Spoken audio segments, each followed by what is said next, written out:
Hello friends, ഇന്ന് നമുക്ക് ഗോതമ്പ് പായസം എങ്ങനെ ഉണ്ടാക്കിയെടുക്കാമെന്ന് നോക്കാം. ഇതൊരു കണ്ണൂർ സ്റ്റൈൽ മെത്തേഡാണ്. അതുകൂടാണ്ട് ഞാൻ ഇതിന് മുമ്പിൽ ഗോതമ്പ് വെച്ചിട്ട് വേറൊരു പായസം അപ്ലോഡ് ചെയ്തിട്ടുണ്ടായിരുന്നു, നുറുക്ക് ഗോതമ്പ് വെച്ചിട്ട്. അതിൽ വ്യത്യസ്തമായിട്ട് ഞാനിത് കോക്കനട്ട് പാൽ ഉപയോഗിച്ചിട്ട് ചെയ്യുന്നൊരു മെത്തേഡാണ് ഇവിടെ കാണിക്കുന്നത്. അപ്പോൾ പായസം ഉണ്ടാക്കാൻ വേണ്ട ഇൻഗ്രീഡിയൻസ് എല്ലാം ഞാൻ ഇവിടെ എടുത്തിട്ടുണ്ട്. അതിൻ്റെ അളവ് ഞാൻ ഓരോന്നായിട്ട് പറയാം. അപ്പോൾ പായസം ഉണ്ടാക്കാൻ വേണ്ടിയിട്ട് അതിന് മെയിനായിട്ട് വേണ്ടത് ഗോതമ്പാണ്. ഞാനിവിടെ 1 കപ്പ് ഗോതമ്പ് എടുത്തിട്ടുണ്ട്. സ്കിൻ ഔട്ട് ചെയ്ത ഗോതമ്പാണ്. 250 ഗ്രാം ഗോതമ്പാണ് ഇതില്ലത്. അതുകൂടാണ്ട് ഷുഗർ 2 കപ്പാണ് ഷുഗർ വേണ്ടത്. ഫ്രഷ് കോക്കനട്ട്, ഇത് 4 കപ്പ് ഫ്രഷ് കോക്കനട്ട് എടുക്കണം. അല്ലെങ്കിൽ നിങ്ങൾ 250 ഗ്രാമിൻ്റെ അളവിന് ഗോതമ്പ് എടുക്കുമ്പോൾ 2 ചെറിയ തേങ്ങ എടുത്തു കഴിഞ്ഞാൽ മതി. അതേ സെയിം ഒരളവ് നമുക്ക് ചെയ്തെടുക്കാം. ഫസ്റ്റ് നമ്മൾ എടുത്തു വെച്ച ഗോതമ്പ് ഒരു 2 മണിക്കൂർ സോക്ക് ചെയ്ത് വെക്കണം. അപ്പോഴേ പെട്ടെന്ന് അത് വെന്ത് കിട്ടുമല്ലോ. അതിന് വേണ്ടിയിട്ട് ഇതുമാതിരി ചെയ്യുന്നത്. കൂടുതൽ സമയം നമുക്ക് സോക്ക് ചെയ്യുക, പക്ഷേ മിനിമം 2 മണിക്കൂറെങ്കിലും സോക്ക് ചെയ്ത് വെക്കണം. അപ്പോൾ പെട്ടെന്ന് വെന്ത് കിട്ടും. ഞാൻ ഇവിടെ 2 മണിക്കൂർ സോക്ക് ചെയ്തിട്ട് ഗോതമ്പ് ഇവിടെ എടുത്ത് വെച്ചിട്ടുണ്ട്. അപ്പോൾ നമുക്ക് പായസം എങ്ങനെ ഉണ്ടാക്കിയെടുക്കാം എന്ന് നോക്കാം. അതിന് വേണ്ടിയിട്ട് ഞാനിവിടെ എടുത്ത് വെച്ച ഫ്രഷ് കോക്കനട്ട്, ഇവിടെ 4 കപ്പ് ഫ്രഷ് കോക്കനട്ടാണ് എടുത്തിന്. അതിൻ്റെ ഫസ്റ്റ് 1-ാം പാലും 2-ാം പാലും എടുത്ത് മാറ്റി വെക്കാം. അപ്പോൾ നമ്മൾ എടുത്ത് വെച്ച തേങ്ങയിൽ നിന്ന് ഞാൻ അതിൻ്റെ പാലെടുത്തിട്ടുണ്ട്. ഞാനിവിടെ 2 കപ്പ് 1-ാം പാലെടുത്തിട്ടുണ്ട്. അതുകൂടാണ്ട് 4 കപ്പ് 2-ാം പാലും എടുത്തിട്ടുണ്ട്. ഫസ്റ്റ് അതിന് വേണ്ടിയിട്ട് ഞാനിവിടെ ഒരു കുക്കർ എടുത്തിട്ടുണ്ട്. കുക്കറിൽ തന്നെ ചെയ്തെടുക്കണം നിർബന്ധമില്ല, പക്ഷേ കുക്കറിൽ ചെയ്തെടുക്കുമ്പോൾ പെട്ടെന്ന് അത് വെന്ത് കിട്ടും. അതുകൊണ്ടാണ് ഞാനിവിടെ കുക്കർ എടുത്തിന്. കുക്കറിലേക്ക് നമ്മൾ കഴുകി എടുത്ത് വെച്ച് ഗോതമ്പ് ചേർക്കാം. ഈ ഗോതമ്പിലേക്ക് നമ്മൾ ഇതിൻ്റെ 4 ഇരട്ടി വെള്ളം ചേർക്കണം. അതിന് വേണ്ടിയിട്ട് ഇതിലേക്ക് 3 കപ്പ് വെള്ളം ചേർക്കുന്നുണ്ട്. അതിൻ്റെ ഒന്നിച്ച് നമ്മൾ എടുത്ത് വെച്ച് 2-ാം പാലിന് 1 കപ്പ് ഇതിൽ ചേർക്കാം. അപ്പോൾ ടോട്ടൽ 4 കപ്പ് വെള്ളം ഇതിൽ ചേർക്കുന്നുണ്ട്. നിങ്ങൾക്കിത് വേണമെങ്കിൽ ഫുള്ളായിട്ട് പാലിൽ തന്നെ വേവിപ്പിച്ചെടുക്കാം. 2-ാം പാൽ ഒഴിച്ചിട്ട് അതിൽ ഫുള്ളായിട്ട് വേവിപ്പിച്ചെടുത്താൽ നല്ല ടേസ്റ്റ് ആയിട്ടുണ്ടാവും. പക്ഷേ കുക്കറിൽ ചെയ്യുമ്പോൾ നമ്മളങ്ങനെ ചെയ്ത് കഴിഞ്ഞാൽ പാൽ വെന്ത് വരുമ്പോൾ പാൽ പിരിഞ്ഞ് നിൽക്കുന്ന മാതിരി തോന്നും. അതൊഴിവാക്കാനാണ് ഞാൻ വെള്ളത്തിൽ തന്നെ ഇത് വേവിപ്പിച്ചെടുക്കുന്നത്. അപ്പോൾ ഇത് നമുക്കൊന്ന് വേവിപ്പിച്ചെടുക്കാം. ഇതിന് വേണ്ടിയിട്ട് ഒരു 6-7 വിസിൽ വരെ ഇത് വേവിപ്പിച്ചെടുക്കണം. നല്ല സോഫ്റ്റായിട്ട് വെന്ത് വരണം. അപ്പോഴേ അതിന് നല്ല ടേസ്റ്റ് ഉണ്ടാവില്ല. നല്ല സോഫ്റ്റായിട്ട് ഉണ്ടാകുമ്പോഴേ നമ്മൾ പായസം ഉണ്ടാക്കി കഴിഞ്ഞാൽ അതിൻ്റെ ആ ഒരു ടേസ്റ്റ് വരുമല്ലോ.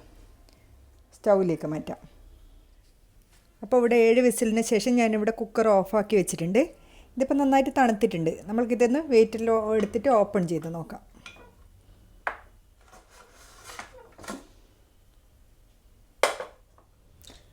അപ്പോൾ ഇവിടെ ഗോതമ്പ് നന്നായിട്ട് വെന്തിട്ടുണ്ട്, നല്ല സോഫ്റ്റായിട്ട് വെന്തിട്ടുണ്ട്. അതുകൊണ്ടാണ് നമ്മൾ കോക്കനട്ട് പാലിൽ തന്നെ ചെയ്തത് കൊണ്ട് ഇവിടെ സൈഡിലെല്ലാം കോക്കനട്ട് പാൽ ഒട്ടി നിൽക്കുന്നുണ്ട്. അത് നമ്മൾക്ക് കുറച്ച് ഇത് ഇതുമാതിരി കളഞ്ഞിട്ടില്ലെങ്കിൽ കുഴപ്പമൊന്നുമില്ല, പക്ഷേങ്കിൽ ഇതൊരു പിരിഞ്ഞ മാതിരി ഉണ്ടാവും. അത് ഒഴിവാക്കാൻ വേണ്ടിയിട്ട് അതുമാതിരി ചെയ്യുന്നത്. അപ്പോൾ അതിനുശേഷം ഇത് നന്നായിട്ടൊന്ന് മിക്സ് ചെയ്ത് കൊടുക്കുക. ഇതിലേക്ക് നമ്മൾ എടുത്ത് വെച്ച് 2-ാം പാൽ പകുതി ചേർത്ത് കൊടുക്കുക. ശേഷം ഫ്ലെയിം ഓൺ ചെയ്ത് വെക്കാം. അപ്പോൾ അതിനുശേഷം ഒന്ന് മിക്സ് ചെയ്ത് കൊടുക്കുക. മിക്സ് ചെയ്തിട്ട് അതിൽ പാലിൻ്റെ അളവ് കുറവാണ് തോന്നുന്നെങ്കിൽ 2-ാം പാൽ ബാക്കിയുള്ളത് കൂടെ ഇതിൽ ഒഴിച്ചു കൊടുക്കാം. കുറച്ച് കുറവാണ്, കുറച്ച് തിക്കായിട്ടുണ്ട്. നമ്മളിത് ലാസ്റ്റ് ഇത് നന്നായിട്ട് ബോയിലായിട്ട് വരുമ്പോൾ ഒരുപാട് തിക്കായിട്ട് വരും. അത് ഒഴിവാക്കാൻ വേണ്ടിയിട്ട് ബാക്കിയുള്ള പാൽ കൂടെ ഇതിലൊഴിക്കുക.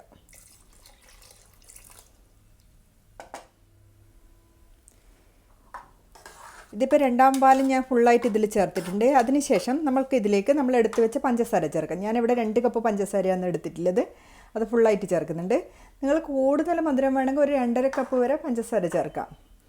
ഇല്ലെങ്കിൽ നിങ്ങൾക്ക് 2 കപ്പിൻ്റെ അളവിൽ മധുരം വേണ്ടാന്നുണ്ടെങ്കിൽ കുറച്ചാൽ മതി. അത് നിങ്ങളെ ഇഷ്ടത്തിനനുസരിച്ചിട്ട് മാറ്റം വരുത്താം.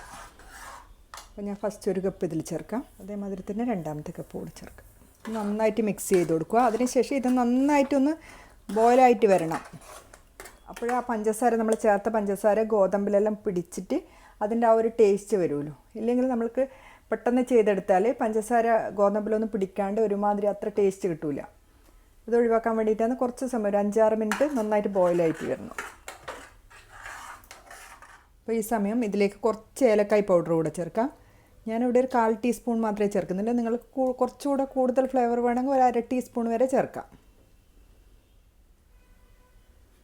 നന്നായിട്ടൊന്ന് മിക്സ് ചെയ്ത് കൊടുക്കുക.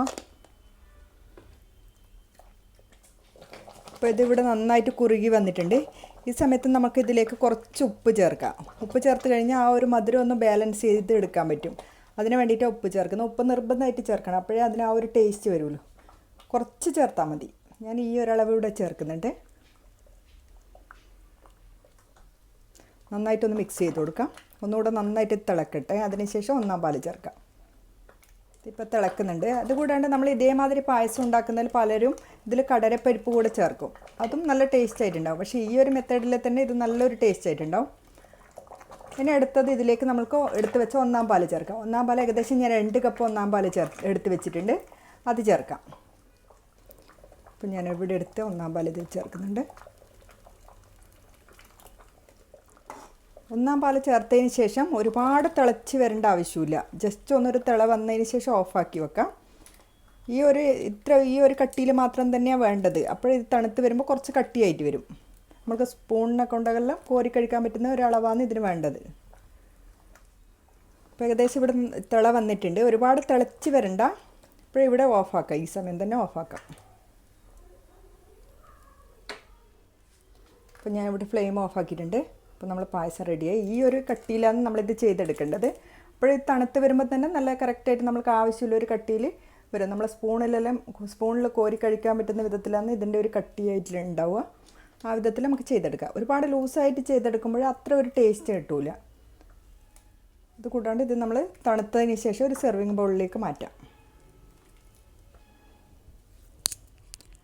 അപ്പം ഞാനിതിവിടെ ഒരു സെർവിങ് ബൗളിലേക്ക് മാറ്റിയിട്ടുണ്ട്. അപ്പോൾ എല്ലാവരും ട്രൈ ചെയ്ത് നോക്കണം. നല്ല ടേസ്റ്റി ആയിട്ടുള്ളൊരു മെത്തേഡാണ്. നിങ്ങൾ ഒരു പ്രാവശ്യം ട്രൈ ചെയ്ത് കഴിഞ്ഞാൽ നിങ്ങൾക്ക് തീർച്ചയായിട്ടും ഇഷ്ടപ്പെടും. അപ്പോൾ എല്ലാവരും ട്രൈ ചെയ്ത് നോക്കുക. Thank you.